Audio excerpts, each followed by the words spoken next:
João capítulo 7, versículos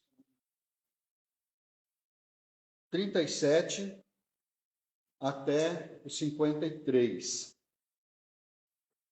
Nesse final de semana, nós temos visto grandes manifestações, pessoas nas ruas, aos milhões, pedindo, quem sabe até uma intervenção divina, preocupados com o rumo que está indo o nosso país, e eles aguardam, né, essas pessoas que estão se manifestando, entre eles muitos cristãos, a maioria são cristãos, muitas orações, a gente tem visto aí nessas manifestações, pedindo a Deus que abençoe o nosso país. E ficam esperando, quem sabe, que algo aconteça. Mas há uma coisa, um outro acontecimento que nós, cristãos, estamos esperando, um acontecimento maior ainda, que é o arrebatamento da igreja. Quando Deus vai enviar Jesus para que leve a sua igreja, né? Ou seja, nós iremos para estar com Jesus. Esse será um grande acontecimento, e quando isso acontecer, os cristãos que são verdadeiros, que são genuínos, eles serão arrebatados. Então a igreja não estará mais aqui na terra. Então imaginem como será quando isso acontecer. Como vai ficar a terra sem a igreja? É como se a gente estivesse dizendo que Deus não estará mais aqui, porque o Espírito Santo, ele está habitando na igreja. E quando a igreja não estiver mais aqui, é claro que Deus pode estar em todos os lugares, mas não é dessa forma que ele estará como hoje. Então o caminho vai estar totalmente desimpedido para a iniquidade. Será um mundo sem o Espírito Santo. E esse trecho que nós lemos aqui, esse parágrafo de João, ele fala de uma situação em que o Espírito Santo ainda não tinha sido dado àqueles que creem em Jesus. Ou seja, o Espírito Santo ainda não tinha vindo como ele veio naquele dia de Pentecoste. Então, é uma situação em que o Espírito Santo está ausente. Então, vamos ler em João capítulo 7, 37 a 53. Vamos ficar de pé para ler a palavra de Deus. No último dia, o grande dia da festa, levantou-se Jesus e exclamou: Se alguém tem sede, vem a mim e beba. Quem crê em mim, como diz a Escritura, do seu interior fluirão rios de água viva. Isso ele disse com respeito ao Espírito que haviam de receber os que nele crescem, pois o Espírito, até aquele momento, não fora dado, porque Jesus não havia sido ainda glorificado. Então os que dentre do povo tinham ouvido estas palavras diziam: Este é verdadeiramente o profeta. Outros diziam: Ele é o Cristo. Outros, porém, perguntavam: Porventura Cristo virá da Galiléia? Não diz a Escritura que o Cristo vem da descendência de Davi, da aldeia de Belém, de onde era Davi? Assim, houve uma dissensão entre o povo por causa dele. Alguns dentre eles queriam prendê-lo, mas ninguém lhe pôs as mãos. Voltaram, pois, os guardas à presença dos principais sacerdotes e fariseus, e esses lhes perguntaram: Por que o não trouxestes? Responderam eles: Jamais alguém falou como este homem. Replicaram-lhe, pois, os fariseus: será que também vós fostes enganados? Porventura creu nele alguém dentre as autoridades ou algum dos fariseus? Quanto a esta plebe, que nada sabe da lei, é maldita. Nicodemos, um deles, que antes fora ter com Jesus, perguntou-lhes: acaso a nossa lei julga um homem sem primeiro ouvi-lo e saber o que ele fez? Responderam eles: dá-se-á o caso de que também tu és da Galileia? Examina e verás que da Galileia não se levanta profeta. E cada um foi para a sua casa. Vamos orar? Obrigado, nosso Deus, por nos dar a tua palavra. Agradecemos, Senhor, por essa leitura e por tua bênção, Senhor, sobre nossas vidas. Pedimos que o Senhor abençoe esse estudo, que teu Espírito possa falar conosco. Obrigado pela presença do teu Espírito quando nós estamos reunidos em nome do Senhor Jesus. E agradecemos, Senhor, e continuamos pedindo por aqueles que estão enfermos, pedimos por aqueles que não puderam estar conosco hoje, que o Senhor esteja abençoando. Abençoa também o nosso país, como mencionamos aqui, que nós possamos ter paz e justiça, segundo a tua misericórdia e o teu poder. Em nome do Senhor Jesus. Amém. Podemos assentar. Ausência do Espírito Santo. Parece que a tônica desse parágrafo aqui é justamente esta ausência, porque quando João diz que Jesus, ele clamou, dizendo que se alguém tivesse sede, era para ir até ele, que ele daria a beber da água da vida, e quem cresce nele ia fluir do seu interior rios de água viva. Então, o João faz essa observação, que ele disse isso se referindo ao Espírito Santo, porque até aquele momento o Espírito Santo ainda não havia sido dado. Então, nesta tônica aqui da ausência do Espírito Santo, dando sequência aqui nesse acontecimento narrado por João, nós podemos ver que existem algumas consequências da ausência do Espírito Santo na vida das pessoas. E a primeira consequência nós encontramos aqui nos versículos 37 a 39, que é a sede. Sem o Espírito Santo, as pessoas têm sede. Sede da verdade, sede da justiça, sede da palavra de Deus, da comunhão com Deus. O homem tem sede. É como se ele estivesse num deserto, caminhando, almejando pelo menos um pouco de água para aliviar sua sede, mas não encontra. É nessa situação que o homem se encontra. Porque nos versículos 37 a 39, diz aqui que era o último dia da festa.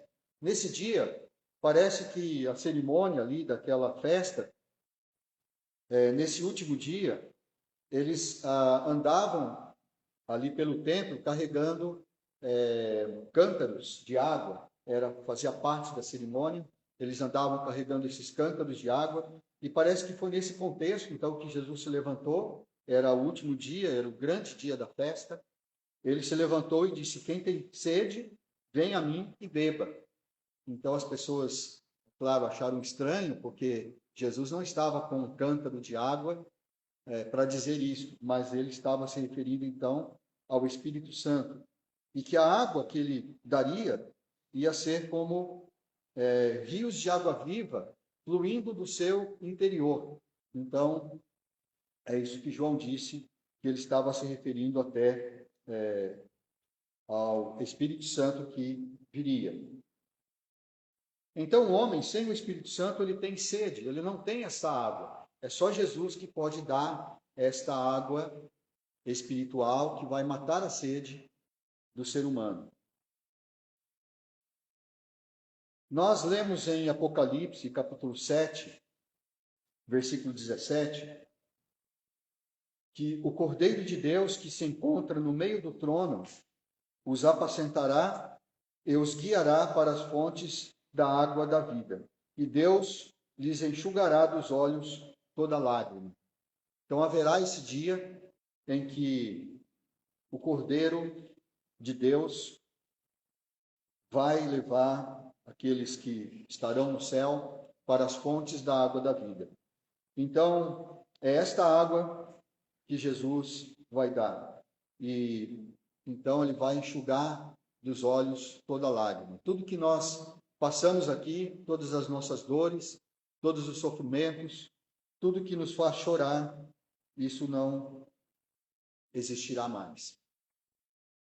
Apocalipse 21:6 também fala: tudo está feito. Eu sou o Alfa e o Ômega, o princípio e o fim. Eu, a quem tem sede, darei de graça da fonte da água da vida. E ainda mais para o final da Bíblia, em Apocalipse 22:17, o Espírito e a noiva dizem: vem. Aquele que ouve, diga: vem. Aquele que tem sede, venha. E quem quiser, receba de graça a água da vida. Então é como Jesus estava dizendo: quem tem sede, vem até mim. Aquele que crê em mim, que crê nas suas palavras, no que ele estava dizendo naquele momento, na sua pessoa, crê que ele era o enviado do Pai, aquele que o Pai enviou, o Cristo, esse receberia de graça a água da vida. Bastava crer em Jesus. Então, a sede que nós sentimos, Jesus faz esta analogia porque, de fato, não sei se você já sentiu sede alguma vez, deve ter sentido. Às vezes a gente sente sede toda hora, não é? Principalmente com esse calor, a gente sente sede. Eu sempre trago uma garrafinha de água, fica do meu lado, toda hora estou bebendo água, fico imaginando, e se não tivesse água? Mas eu já cheguei a passar sede. Eu me lembro uma vez, sendo adolescente, a gente ia acampar numa fazenda e a gente tinha que andar pelos trilhos do trem. Eu não sei nem quantos quilômetros eram, acho que uns 4, 5 quilômetros por aí. Sei que demorava algumas horas para a gente chegar até a cidade. E eu me lembro uma vez que a gente saiu de tarde de lá. A Vilma estava com a gente, né, nesse dia, né? A gente namorava ainda. E então estava toda a turma lá. E nós fomos caminhando e sedentos, e não tinha nenhum lugar para beber água. Quando nós chegamos na cidade, a primeira coisa foi entrar numa lanchonete ali para comprar um refrigerante e beber, porque estávamos sedentos. Mas imagina então você ficar sem água. Então, é esta analogia que Jesus faz. O homem sem o Espírito Santo, ele é como essa pessoa sedenta. E esta sede não pode ser saciada a não ser com o Espírito. Eu estava lendo um artigo da psicóloga chamada Silvia Regina. Ela estava nesse artigo procurando explicar por que as pessoas nunca estão felizes com o que elas são. Então ela diz assim no artigo: quando não aceitamos a nossa condição real de ser humano como um ser imperfeito, nos sentimos frustrados, desvalorizados e não aceitos diante da sociedade e de nós mesmos. Desta forma, temos a tendência de nos isolarmos do convívio social por meio de errar, de engordar, de decepcionar, ou seja, tentamos o tempo todo controlar nosso comportamento e sentimentos, nos afastando das pessoas.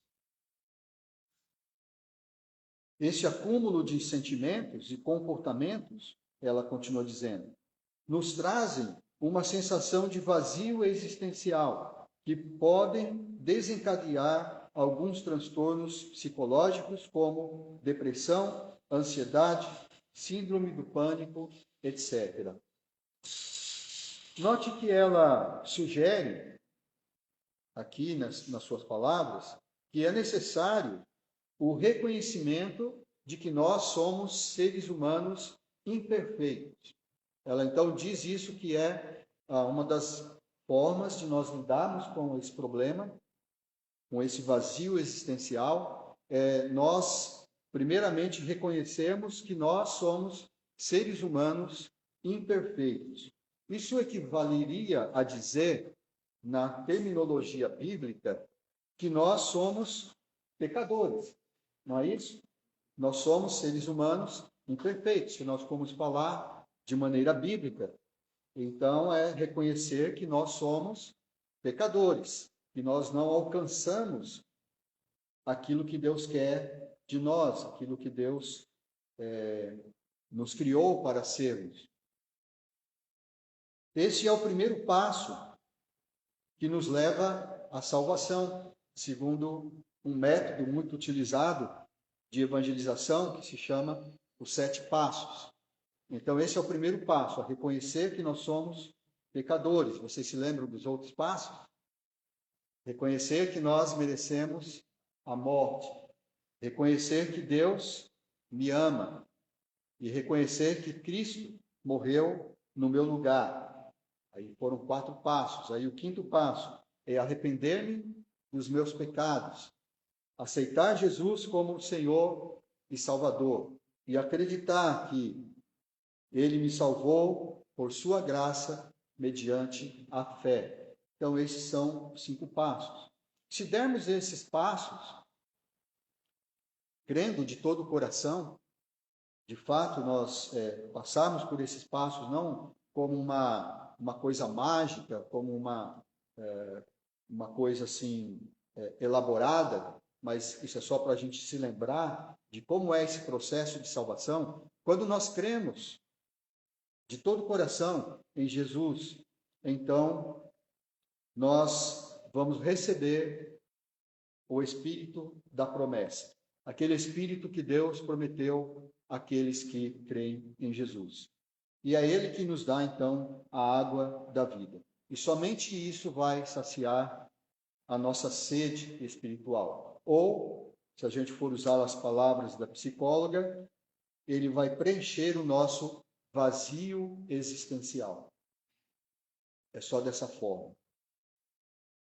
Então, essa é a primeira consequência da ausência do Espírito Santo na vida das pessoas. É uma sede insaciável, uma sede que não pode ser satisfeita. A segunda consequência, nós encontramos nos versículos 40 a 44. São dúvidas. Dúvidas em nosso coração.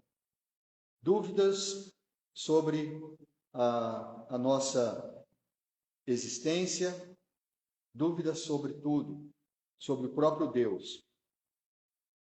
Isso é uma consequência da ausência do Espírito Santo na vida das pessoas. Nos versículos 40 a 44, a gente vê que o povo, ao ouvir as palavras de Jesus, ele dizendo que quem tem sede, vem a mim e beba, porque quem crê em mim do seu interior fluirão rios de água viva.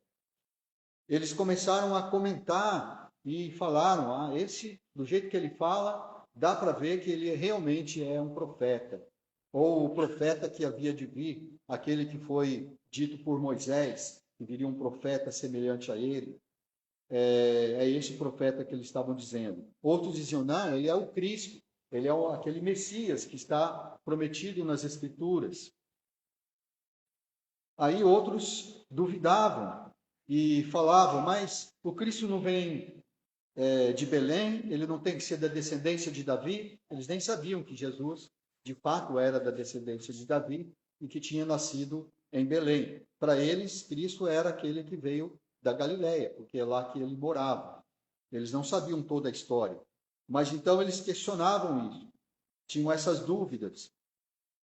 E houve então uma grande dissensão entre o povo. O povo começou a discutir sobre esse assunto e alguns até queriam prendê-lo. Então havia muita dissensão mesmo. Eles iam de um extremo a outro, né? Uns achando que ele era o Cristo e outros achando que ele era um impostor e deveria ser preso. mas ninguém lhe pôs as mãos, porque ainda não era chegada a sua hora. Dúvidas, consequências da ausência do Espírito Santo. O Espírito inspirou as Escrituras para que nós não tivéssemos dúvidas quanto à pessoa de Jesus, quanto ao que ele é o nosso Salvador, conforme nós lemos em João, capítulo 20, versículos 30 e 31. Na verdade, fez Jesus, diante dos seus discípulos, muitos outros sinais, que não estão escritos neste livro. Esses, porém, foram registrados para que creiais que Jesus é o Cristo, o Filho de Deus, e para que, crendo, tenhais vida em seu nome. Então, o Espírito inspirou essas palavras que João escreveu para que nós não tivéssemos dúvidas de que Jesus é o Cristo, o Filho de Deus, e para que, crendo, nós tenhamos vida em seu nome. O Espírito Santo nos dá a certeza de que nós nos tornamos filhos de Deus, como nós lemos hoje na escola dominical, Romanos 8, 14 a 16, que diz: pois todos os que são guiados pelo Espírito de Deus são filhos de Deus, porque não recebemos o espírito da escravidão para viverdes, não recebestes o espírito da escravidão para viverdes outra vez atemorizados, mas recebestes o espírito de adoção. Recebestes o espírito de adoção, baseados no qual clamamos: Abba, Pai. O próprio Espírito testifica com o nosso espírito que somos filhos de Deus. Então, o Espírito de Deus testificando no nosso espírito que nós somos, que nós nos tornamos filhos de Deus, para que não tenhamos dúvidas. Porque dúvidas causam divisões entre as pessoas. Mas o Espírito de Deus une os membros do corpo de Cristo. Como nós lemos em 1 Coríntios, capítulo 12, versículos 21 a 25. Não podem os olhos dizer à mão: não precisamos de ti, nem ainda a cabeça aos pés: não precisamos de vós. Pelo contrário, os membros do corpo que parecem ser mais fracos são necessários. E os que nos parecem menos dignos no corpo, a este damos muito maior honra. Também os que em nós não são decorosos, revestimos de especial honra. Mas os nossos membros nobres não têm necessidade disso. Contudo, Deus coordenou o corpo, concedendo muito mais honra àquilo que menos tinha, para que não haja divisão no corpo. Pelo contrário, cooperem os membros com igual cuidado em favor uns dos outros. É o Espírito Santo que está unindo o corpo. Tantas pessoas diferentes, tantos dons diferentes na igreja, mas estamos unidos. Num agrupamento onde não existe o Espírito Santo, onde o Espírito Santo não está, é um campo fértil para dissensões, para desconfiança. E a gente pode notar isso quando a gente está num ambiente em que muitas pessoas se associam, muitas pessoas estão juntas, mas não está ali a presença do Espírito Santo. Isso é mais ou menos como Tiago, ele fala na sua carta, no capítulo 4, versículos 1 a 5. De onde procedem guerras e contendas que há entre vós? De onde, senão dos prazeres que militam na vossa carne? Cobiçais e nada tendes, matais e invejais e nada podeis obter. Viveis a lutar e a fazer guerras. Nada tendes, porque não pedis. Pedis e não recebeis, porque pedis mal, para esbanjardes em vossos prazeres. Infiéis, não compreendeis que a amizade do mundo é inimiga de Deus? Aquele, pois, que quiser ser amigo do mundo, constitui-se inimigo de Deus. Ou supondes que em vão afirma a Escritura: é com ciúme que por nós anseia o Espírito que ele fez habitar em nós? Então, o Espírito que habita em nós, ele quer que haja união e não divisão. Que nós, lutando, como nós vemos também no Romanos capítulo 7, estudamos também na escola dominical, aquela luta que nosso corpo tem contra o Espírito lutando contra o corpo. E essa batalha, ela é ganha através do Espírito Santo em nossas vidas. Nós permitindo que o Espírito guie as nossas vidas e não a carne. Então, esta é uma consequência, que é dúvidas, que vão gerar todos esses problemas. A terceira consequência da ausência do Espírito Santo na vida das pessoas é a arrogância. Nós encontramos aqui esta ideia nos versículos 45 a 49. Arrogância. Quando os guardas voltaram, nós vemos aqui a partir do versículo 45, eles voltaram e os principais sacerdotes e fariseus perguntaram: por que vocês não trouxeram? Porque eles foram enviados lá para prender Jesus. É até engraçado, não é? Eles foram lá para prender Jesus, mas ficaram parados, ouvindo o que Jesus estava dizendo. E eles ficaram tão maravilhados com as palavras de Jesus, que eles ficaram petrificados, eles ficaram paralisados, não conseguiram cumprir a missão que era prender Jesus. E simplesmente voltaram para os fariseus, os sacerdotes, e eles perguntaram: mas por que vocês não trouxeram Jesus? E a resposta deles é: mas nunca ninguém falou como esse homem. É impressionante como ele fala, ninguém nunca falou assim como esse homem. Mas os escribas, os fariseus, os sacerdotes, eles não queriam saber, eles eram arrogantes, e eles disseram: mas será que vocês também foram enganados? Até vocês foram enganados? E aí eles continuam dizendo: porventura creu nele alguém dentre as autoridades ou algum dos fariseus? Mal sabiam eles que realmente alguns das autoridades tinham crido. Pelo menos, nós sabemos de pelo menos dois, que é o Nicodemos e o José de Arimateia. Os dois eram dentre eles, dentre os fariseus, dentre as autoridades. Eles eram do Sinédrio.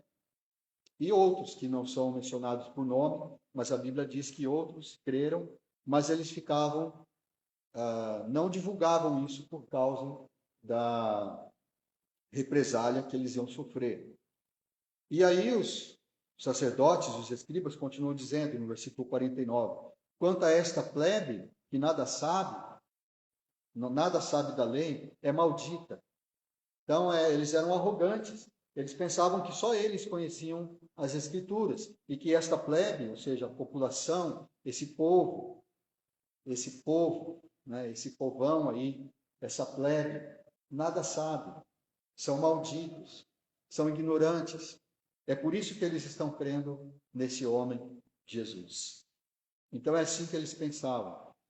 Os arrogantes, eles se veem como sábios, eles se enxergam como sábios, mas eles deixam passar a verdadeira sabedoria. Nós vemos, por exemplo, em Mateus, capítulo 11, versículo 25, que naquele tempo exclamou Jesus: graças te dou, ó Pai, Senhor do céu e da terra, porque ocultaste estas coisas aos sábios e instruídos e as revelaste aos pequeninos. Deus fez isso de propósito. Ele ocultou a verdadeira sabedoria daqueles que se achavam sábios e entendidos e revelou aos humildes, aos pequeninos.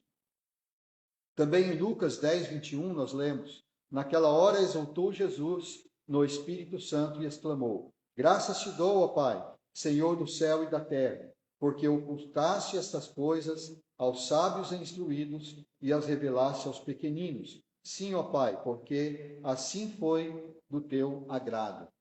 Então é assim que o Espírito Santo age. Ele age naqueles que são pequenos, naqueles que reconhecem a sua pequenez, a sua humildade. O Espírito não torna a pessoa arrogante, apesar de tornar a pessoa sábia, muito mais sábia do que os arrogantes que se acham sábios. Para que nós entremos no reino de Deus, nós precisamos nos fazer como crianças. É assim que Jesus disse em Marcos, capítulo 10, versículo 15: Em verdade vos digo, quem não receber o reino de Deus como uma criança, de maneira nenhuma entrará nele. Quando nós recebemos o Espírito de Deus, mesmo que nós sejamos velhos já, você pode ter 70, 80, 57 como eu, 60, 40, ou pode ter 20 ou 10 anos, não importa. Qualquer que seja a sua idade, quando você recebe o Espírito de Deus pela fé em Jesus Cristo, você nasce de novo. Você se torna de novo uma criança. É isso que Jesus disse para Nicodemos, em João capítulo 3, de 1 a 4. Diz lá que havia entre os fariseus um homem chamado Nicodemos, e assim por diante. Ele foi falar com Jesus. E aí nos versículos 6 e 7, nós vemos Jesus dizendo: o que é nascido da carne é carne, o que é nascido do Espírito é Espírito. Não te admires de eu te dizer, importa-vos nascer de novo. Então é necessário isso. E uma criança, ela não é, de maneira nenhuma, arrogante. Sem o Espírito de Deus, porém, o que se vê é muita arrogância. E está muito distante do que o Espírito Santo faz na vida das pessoas. Então, esta é uma consequência da ausência do Espírito Santo na vida das pessoas, a arrogância. E a quarta consequência que vemos aqui nesse texto é a intolerância. Consequência da ausência do Espírito Santo na vida das pessoas, intolerância. Nós vemos isso nos versículos 50 a 53. O Nicodemos logo já se manifestou, ele estava ali ouvindo o que os escribas e fariseus diziam. Ele não quis dizer que ele era uma aquelas autoridades que haviam crido, porque eles já disseram, não, se tiver alguma autoridade que creu, então é como essa plebe aí que não sabe de nada da lei, que foi enganado. Mas o Nicodemos, ali na sua humildade, ele chega e se manifesta. Ele diz, olha, ele diz uma coisa razoável.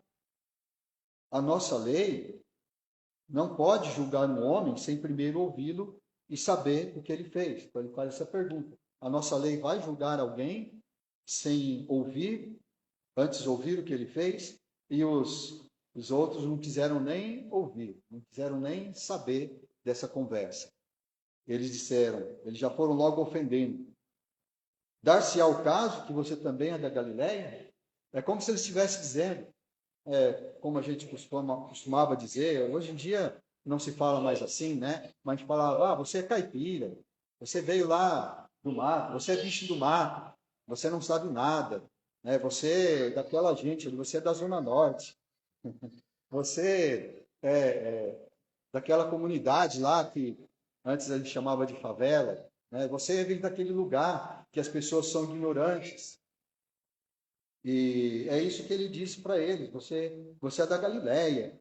Olha, da Galileia não se levantou o profeta, mas eles também, eles estavam sendo ignorantes aqui, porque da Galileia, sim, se levantou um profeta, eles não sabiam. Era o profeta Jonas. O profeta Jonas, ele veio da Galileia. Mas eles estavam tão, assim, transtornados, tão intolerantes, que eles nem quiseram conversa. E aí, a profecia foi cumprida, né? Cada um foi para sua casa. Falam que essa é uma profecia bíblica, né? Que se cumpre todos os domingos. E cada um foi para sua casa. Né? Então, nós vemos aqui a intolerância dos escribas e dos fariseus. Eles estavam tão cheios de si que eles não queriam nem ouvir nenhum argumento. Eles só queriam fazer julgamentos precipitados. E como é que nós podemos chegar a conhecer e crer no Evangelho se nós formos arrogantes? Porque no sermão da planície, que está lá em Lucas, capítulo 6, versículo 37, Jesus fala: não julgueis e não sereis julgados.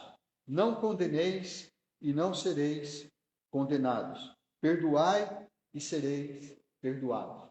Então, uma exigência, uma condição para que não sejamos julgados é que nós não julguemos. E uma pessoa que é arrogante, ele está sempre julgando. Uma consequência para que nós não sejamos condenados pelos nossos pecados, que seria justo nós sermos condenados pelos nossos pecados, é que nós não condenemos. Uma das consequências, uma das exigências para que nós sejamos perdoados é que nós perdoemos. Mas uma pessoa arrogante, ela julga, ela condena, ela não perdoa. Na oração do Pai Nosso, que está lá em Mateus, capítulo 6, versículos 14 e 15, logo depois da oração do Pai Nosso, ele diz: porque se perdoardes aos homens as suas ofensas, também vosso Pai Celeste vos perdoará. Se, porém, não perdoardes aos homens as suas ofensas, tampouco vosso Pai vos perdoará as vossas ofensas.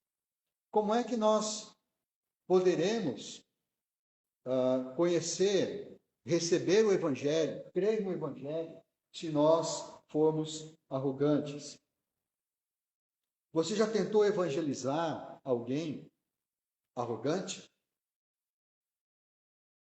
Se você já participou de alguma vez de alguma campanha de evangelização, nem que seja só para entregar folhetos, você certamente encontrou pessoas arrogantes, pessoas que talvez nem quiseram pegar o folheto da sua mão, nem quiseram ouvir. Ou quando você começa a falar do Evangelho, a pessoa logo começa a rebater, especialmente com acusações, dizendo: fulano é crente, mas olha só o comportamento dele. Às vezes até você mesmo, se a pessoa te conhece, ela pode se voltar contra você e dizer: você vem falar para mim dessas coisas? Você vem me dar lição de moral? Olha só para a sua vida, né? E assim por diante. Então, é necessário. Está certo que nós realmente pecamos, nós não somos perfeitos. E como crentes, nós temos dado um mau testemunho. Quantas e quantas vezes nós temos dado um mau testemunho? Mas, quando nós chegamos com o Evangelho, mesmo que nós sejamos pessoas imperfeitas, não depende de nós o Evangelho, depende daquele que nos perdoa, daquele que não nos condena por sua graça, que é Jesus Cristo. Então, nós somos pecadores, sim. E não tente se defender quando alguém o acusa de pecado, porque realmente nós somos pecadores. Mas nós temos que enfatizar que a salvação não depende de nós, porque se dependesse de nós, estaríamos condenados. Na igreja, o Espírito nos ensina a sermos tolerantes uns com os outros. Romanos 14, 1 a 5, diz: acolhei ao que é débil na fé, não porém para discutir opiniões. Um crê que de tudo pode comer, mas o débil come legumes. Quem come, não despreze o que não come, e o que não come, não julgue o que come, porque Deus o acolheu. Quem és tu que julgas o servo alheio? Para o seu próprio Senhor está de pé ou cai, mas estará em pé, porque o Senhor é poderoso para o suster. Um faz diferença entre dia e dia, outro julga iguais todos os dias. Cada um tem a opinião bem definida em sua própria mente. Tolerância. O Espírito de Deus nos ensina tolerância, mas a ausência do Espírito Santo gera essa consequência, a intolerância.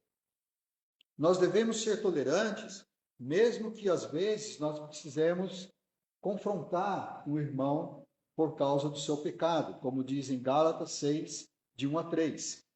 Irmãos, se alguém for surpreendido em alguma falta, vós que sois espirituais, corrigiu com espírito de brandura, e guarda-te para que não sejas também tentado.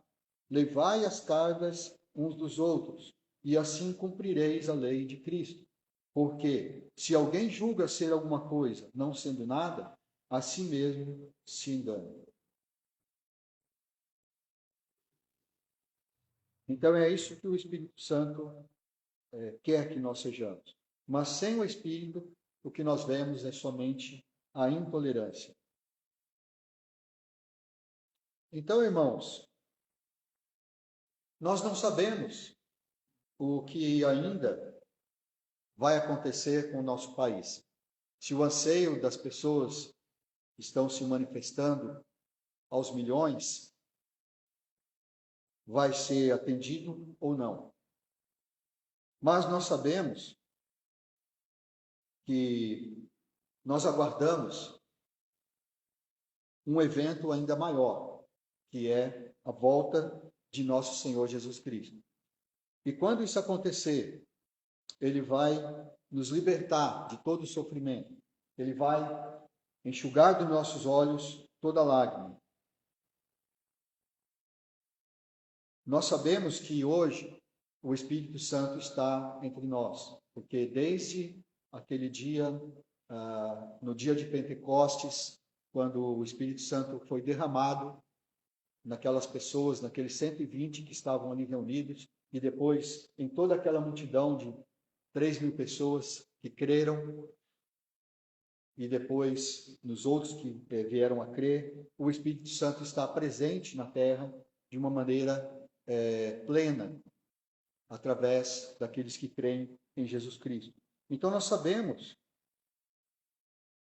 Então, nós precisamos receber pela fé este Espírito Santo, que está disponível. Como Jesus disse, aquele que tem sede, venha a mim e beba. E nós, que já temos recebido, que já temos manifestado a nossa fé em Cristo, que já confessamos a Jesus como nosso Senhor e o nosso Salvador, nós devemos buscar ser cheios do Espírito Santo. Ele habita em nós, mas nós precisamos dar espaço para ele, porque a nossa carne ainda está lutando para conquistar espaço ali no Espírito. É como se o nosso coração estivesse sendo disputado ali entre a carne e o Espírito. Essa é uma batalha. E cabe a nós buscarmos ser cheios do Espírito Santo. É isso que a Bíblia nos diz. Quando nós estamos cheios do Espírito Santo, o fruto será amor, alegria, paz, longanimidade, benignidade, bondade, fidelidade, mansidão e domínio próprio. Se estas coisas não estão aflorando de nós, é porque nós não estamos sendo controlados pelo Espírito Santo. Então nós sabemos que há uma coisa errada, que nós devemos buscá-lo com mais intensidade. Porque quando Jesus vier e arrebatar a sua igreja, então esse mundo voltará a ficar sem o Espírito Santo. E aí, então, só haverá sede, dúvidas, arrogância e intolerância. Então, que isso não aconteça agora, porque nós temos o Espírito Santo. Que Deus possa nos ajudar a andar conforme a sua vontade. Amém?